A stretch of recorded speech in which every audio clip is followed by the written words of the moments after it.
আমি দেলোয়ার হোসেন মল্লিক বলছি। ঝাড়খণ্ডে যে টেটের নোটিফিকেশন দেওয়া হয়েছে, সেই টেটে 40,000 ভ্যাকেন্সি অ্যানাউন্সমেন্ট করা হয়েছে।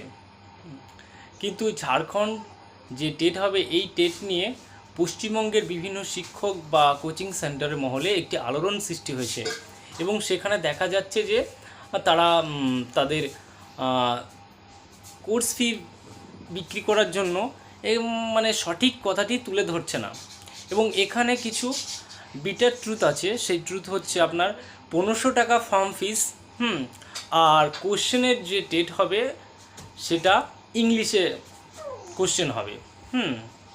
আর আপনার এই পরীক্ষাতে হিন্দি যে ল্যাঙ্গুয়েজের পেপার আছে, সেখানে 15 মার্কসের হিন্দি যোগ করা হয়েছে। এইসব সমস্যাগুলো রয়েছে এই এক্সামে।